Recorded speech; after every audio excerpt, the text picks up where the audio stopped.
It's already 8:30, but this morning's class has not yet begun. We were supposed to have physics, but the teacher's nowhere to be seen. Had I known this beforehand, I would have slept in too.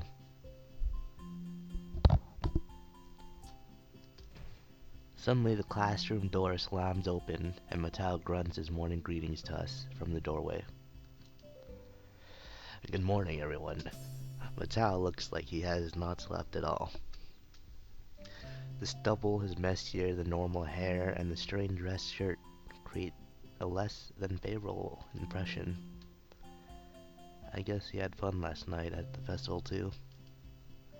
Excuse me for being late. I ran into an unexpected problem. I ran into unexpected problems. Usually not only for festivals like this, but I hope you all had a good time. After all, these sorts of events are important for you all, since they give you a short reprieve from schoolwork. Lazaro replies with various degrees of enthusiasm, and Mattel proceeds to take roll and get started. Right then, today's subject is photon particle physics. What am I even trying to do? Before long, I have descended into a comfortable coma-like state, along with the rest of the class, letting Mattel's rambling speeches pass through one ear and exit the other without leaving a trace. Now, who could tell us the solution to this problem?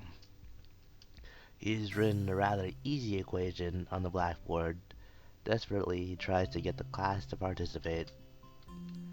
Nobody? Come on, guys. Nikai, how about you? Unfairly singled out and cornered, I give an answer. It causes his shaggy features to twist into a genial smile. Oh god, be right back. Oh no. Sorry about that. There's a doorbell. I don't know if I said this already, but I'll say it again. Unfairly singled out. Oh yeah, I have. Precisely, good work, Nikai. I'm both disturbed and honored by the fact that he can remember my name only 1 week after I transferred here. From what I've seen, Mattel is seriously troubled remembering the names of anybody else in class, and most of them have been here since the first year. The room settles into a dreary mood, students and teachers alike trying to get back on track after the festival. I figured last week must have been frantic. Fanatic, what? That's not even a word. Whatever. I almost said it again. For everyone. Not a minute too soon, the lunch bells ring. Make way! Important business! I turn my head just in time to see other people scatter out of the way as someone charges from the far end of the corridor towards the stairwell. It's too late to realize that I'm standing in the middle of the corridor directly in the way of the oncoming human projectile. I try to skip back towards the doorway. Unfortunately, the person running towards me dodges in the same direction. In the following fraction of a second, several things come to mind in sequence, yet almost simultaneously. First, I recognize that the girl who is on collision course with me is Emmy. Second, I realize that it feels somehow very natural to be tackled by Emmy once again. I can feel almost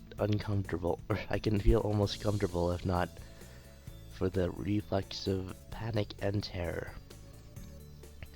Third, Emmy seems to be carrying a foot-tall stack of papers while running in the hallway. She crashes into me, but at least the impact was grazing one on my arm this time. Owie, why does this always happen to me? Oh. Gee, I wonder, could it possibly have anything to do with you running through the corridor like you were on fire? She whimpers regretfully, looking like a hurt puppy. The sight makes me regret my snappish comment the very instant it emerges from my lips. But I was in a hurry. I can tell. Sorry. Don't worry about it. Emmy wails weakly one last time and rubs her forehead as if to expel the ache while her gaze sweeps over the hallway door. As she notices her neat stack of papers spread all over the floor in one big mess, she lets out a horrified yelp. Ah, the printouts! Oh, oh God! Oh no, no! What am I gonna do? The teacher will give me hell if they get dirty. Oh, they're probably fine. Let's get them back up. It won't be a problem. We quickly round up the papers, and Emmy tries to sort the scattered pile in her hands back into the orderly stack it was. Where are you going? Nowhere in particular, I guess. Just didn't want to be left alone with Mateo in the classroom. I think he has a hangover. Have you eaten lunch? Not yet, but I'm not feeling very hungry anyway. She looks at me incredulously, as if doubting my sanity for letting such a thing out of my mouth. You should go to the roof. I promised Rin I would eat lunch with her. I bet she'd like company. Uh-oh. My lunches with Rin have been remarkably unsuccessful. I know where this conversation is going, and it's hard to get drawn along, so I have little choice but to play ball. Okay, I'll go pick up some bread or something first. Emmy smiles brightly before I say anything further. No, no, I'll go deliver these super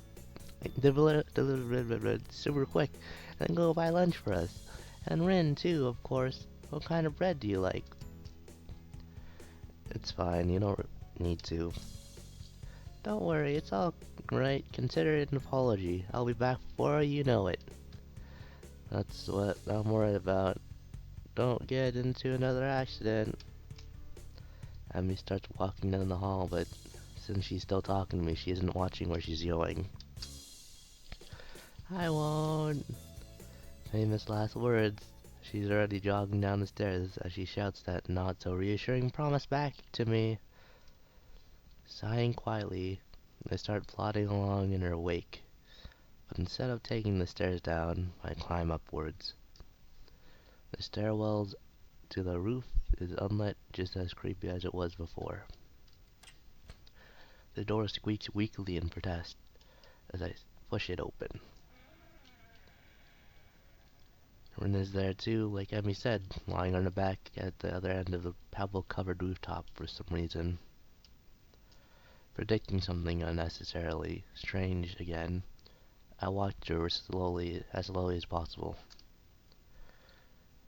Hello.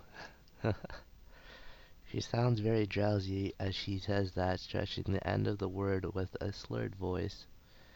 Despite that, her eyes are wide open. I look down at her, my shadow overlapping her face. What are you doing? Rin raises an eyebrow. Uh, I thought you had a heart problem, not an eye problem. Wow, alright.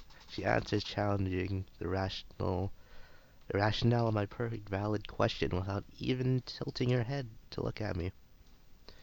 Rin's smartass comment are infuriating. The worst thing is that I'm not sure if she's doing it on purpose or not. Alright, then, let me rephrase. Why are you lying on your back on the rooftop? She gives a lazy shrug and sniffs dismissively. I'm trying to experience people probably don't do this enough.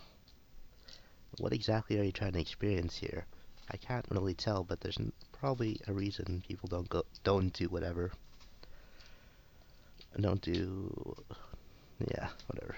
Yeah. She's playing dodgeball with me again, answering my attempt at small talk with riddles.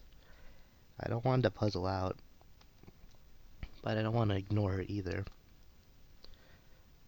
Yeah, but the reason is that everyone's too busy with their lives to pay attention to the really important things, like watching the sky. She tears her gaze away from the sky and finally looks straight at me.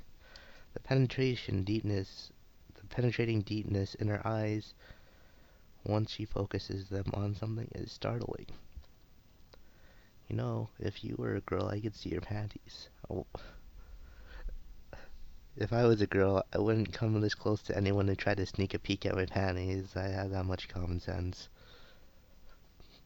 I wouldn't either, but sometimes it can be avoidable. Like now, for example. To tell you the truth, I don't even really want to speak about or speak at your panties though. Underpants are the soul of a girl. You shouldn't peek at someone else's soul, even if you're not a girl. Alright, as a guy, I guess I can understand that. To us, there's some sort of half mythical object that we can't quite comprehend. Yeah, that's exactly how I think about them too. What a coincidence. It really is. So, did you have world history in the morning class? I skipped class. To do this? Well, I'm not actually doing what it looks like I'm doing, or at least I think that what I'm doing doesn't look like what I look like, but from your perspective, probably. Yeah, it's your class to do this. I guess whatever your reason is, it's as good as any. Giving in to the tired feeling in my legs, I sat down on the roof next to Rin. The pebbles are not the most comfortable bed in the world, but if she can stand it, then I should be able to as well. What are you waiting for? Hmm? Try it. I bend my neck backwards to take a look where she is looking. The silver blue sky dotted by herds of cloud sheep fills my field of vision entirely. Where's the music? Where's the music? Wait, let me just... Where's... Why isn't there any music? Uh, music, come back. Whatever. Sort of field of vision entirely. While it's pretty, the view is nothing special even though the weather is fair. I give a shrug, trying my best to imitate the nonchalant manner in which Rin seems to have evolved to perfection, and lie down on my back. The stones poke at my back, though. My thin shirt whenever I shift through my thin shirt whenever I shift my weight even a little, forcing me to keep as still as possible. I try to ignore the discomfort in myself, instead of concentrating on the vastness over us. Far above, the summer clouds drift soundlessly across the dome of the sky. Neither of us have anything more to say, thus silently covering the rooftop. The subdued noises of students on their lunch breaks, cicadas in the trees and traffic buzzing past the school, are humming pleasantly somewhere in the background. Listen, I had a great time yesterday.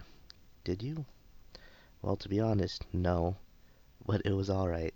It was probably the longest time I've ever sat in one place without doing whatever, which is kind of impressive. Please. Current scene, a wider field of vision. I don't hear any music. Where is the music?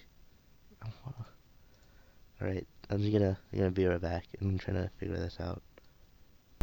Alright, so I guess there's no music for this part or something, cause I don't know. Well, to be honest, no, but it was alright. Yeah, I think I've read this. I try to make it sound as convincing as possible.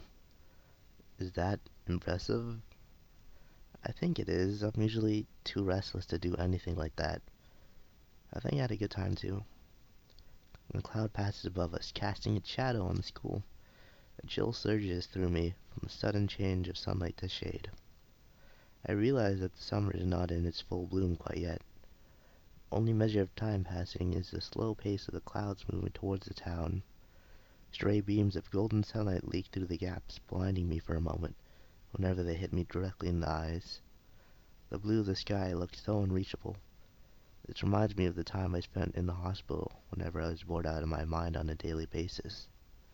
Somehow, it didn't matter after a while. I learned to appreciate other things besides watching TV and gossiping with people I didn't even like. A comprehensive sensation of calmness spreads from my sight to my other senses, finally hitting my brain.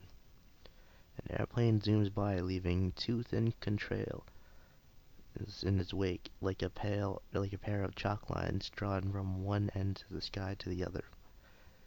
I wonder what it's heading to. The low din of its engines carries all the way down to my ears, although it's barely audible over the racket from the quad. It's nice. It's nice, but I don't understand why this is more important than going to class. Isn't it good to do something you like every once in a while? Of course, but what are you doing? Emmy snuck up on us without either noticing and is only a step away from me, holding several packages wrapped in plastic film in her arms. Yep. She leans forward and peeks over me, overshadowing my face almost exactly the same way I overshadowed Rin before. I wonder how weird this looks, the two of us lying on our backs on the rooftop. That's what I asked too. I'd be more concerned about what you're doing if I were you. I wouldn't come that close to people who could see your panties. Rin! There's the music! Oh, how I missed you. Emmy's voice scandalized, but she takes a step backward, pressing her hand against the front of her skirt so abruptly that parcels of bread she was carrying fall. I quickly averted my eyes and glanced angrily at Rin. She pretended not to see me. Miss Howe isn't like that, right? Right. Emmy scowls at Rin and crouches down to pick up the packages. She wipes the dust off them and skips swiftly around me to Rin's other side where she sets herself down. Anyway, here's your bread. Sorry it took a while. That's alright, thanks for treating me. I pull myself up into a sitting position and gratefully accept the bread Emmy is offering. All three of us ravenously dig into a simple meal. The bread is surprisingly decent and readily fills my stomach. I follow from the corner of my eye the skill with which Rin handles her bread between her feet. I haven't seen you on the track in a few days. Oh right, I figured it was too heavy a routine for me to start with. So you've been doing something else? I've been considering my options. Yeah, I want to swim. She frowns, but she doesn't pursue the issue further, for which I'm thankful. Emmy seems pretty headstrong, and I don't really want to get pestered by her about this on a daily basis. I have enough burdens to bear with Shizune and Misha already. Do I? I don't think I do. We barely finish the lunch before the bells ring, calling us back to our classrooms. Hey Chad! Misha waves at me as soon as I enter and starts talking before I even make my way across the classroom. How was your festival? Did you have fun? Still somewhat undecided on that, I'd say probably. Why? Wahaha! Just asking. Her eyes glint in a way that tells me she's not just asking.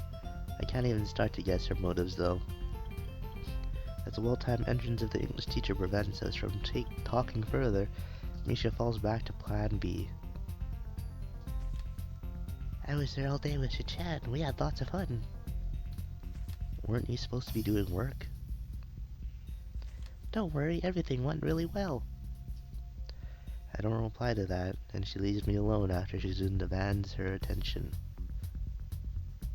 My own attention, on the other hand, is directed out the window.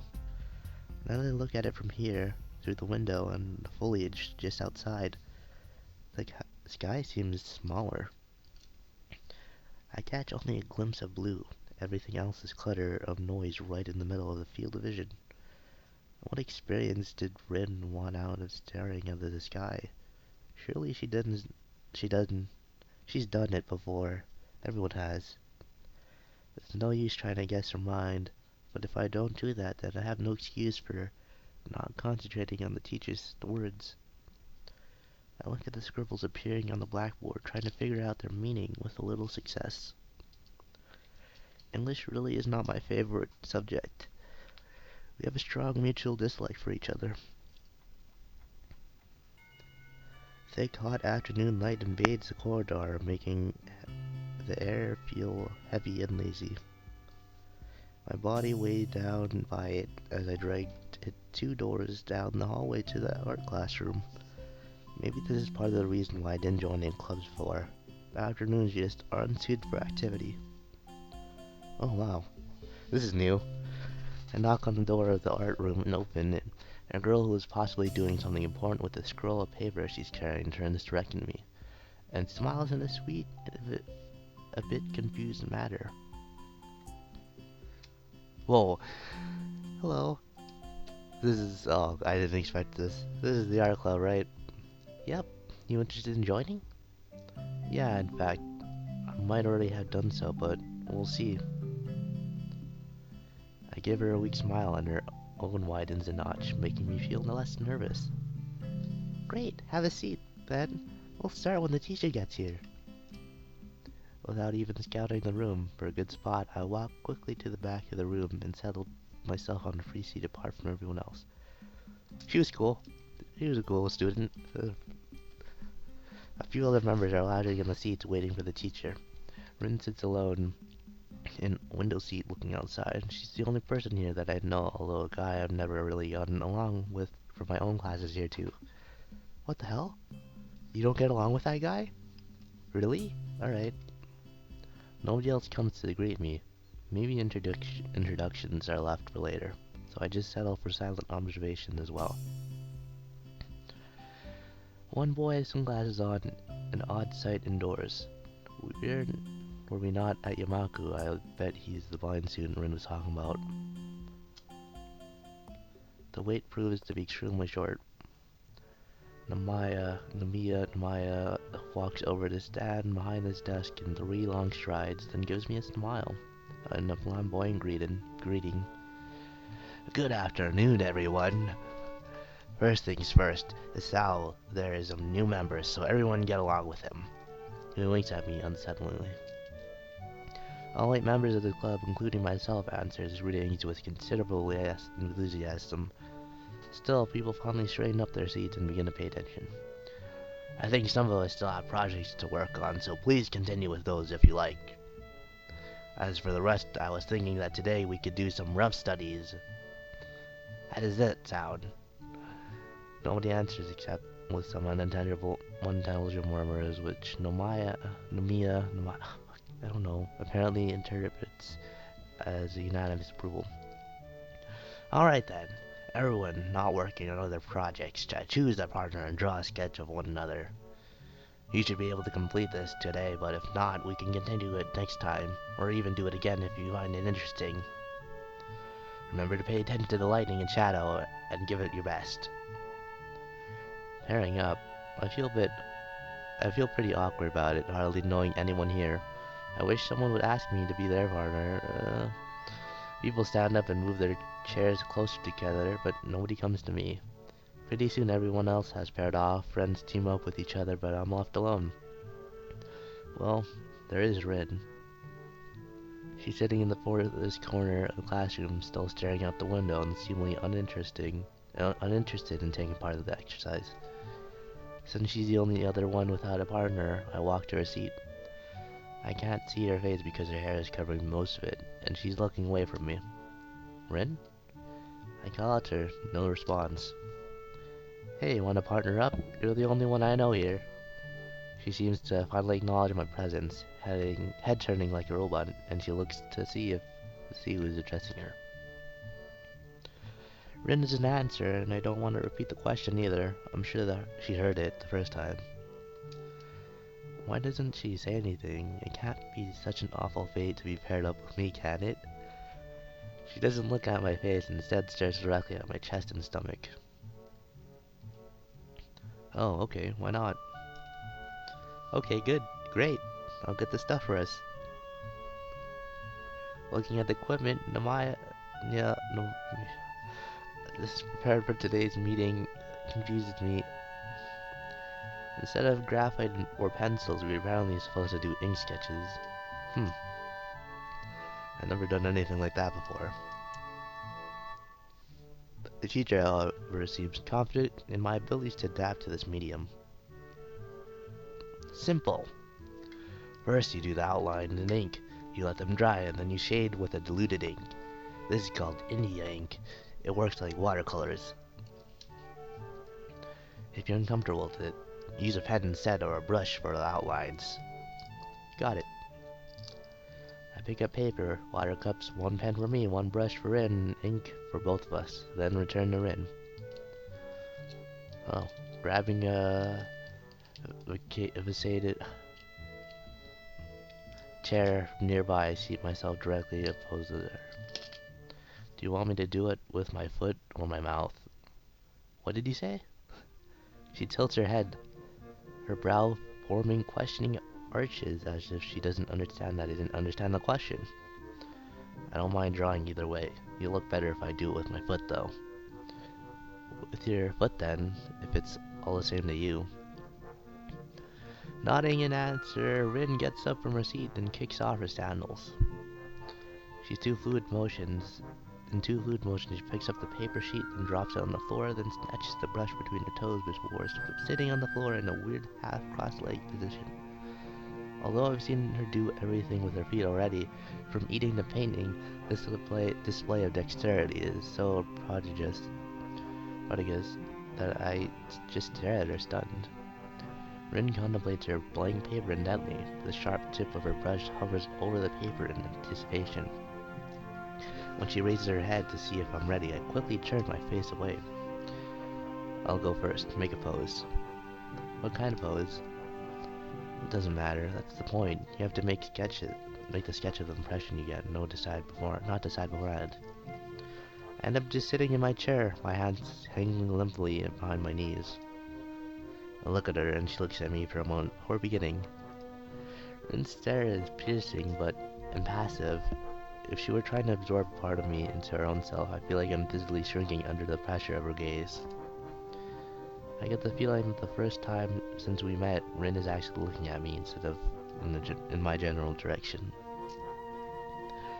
She sketches with confident, bold sweeps of the delicate brush, not caring about the potential destructive consequences of an accidental misplaced stroke. After she is happy with the outline, she stands up to pose for me, sketching her back and legs. This time she doesn't look at me. Instead, Rin lets her gaze wander around the room. I'm relieved it's easier to stare at someone when they aren't staring back at you. Even so, I find it hard to get the sketch going. I'm not especially artistically talented, so I'm scared my portrait will turn into something disfigured, especially when compared to my partner's skill. I don't want to embarrass myself too badly on the first try. Rin is not helping the process either. She doesn't stand still for even 10 seconds, tilting her head from side to side, to judge her drawing, biting at her lower lip, looking unsatisfied, and constantly shuffling around like she was on hot coals. I finally managed to make some headway on my sketch, and with my outlines done, we both start inking the shadow and light. Maya passes by and remarks on the beginnings of her sketches. Very good. Standing figure is easier for a beginner to get a grasp of. But I didn't choose the pose. I look at him and then at Rin in confusion, but he's already moving on to the next pair, and Rin seems unresponsive.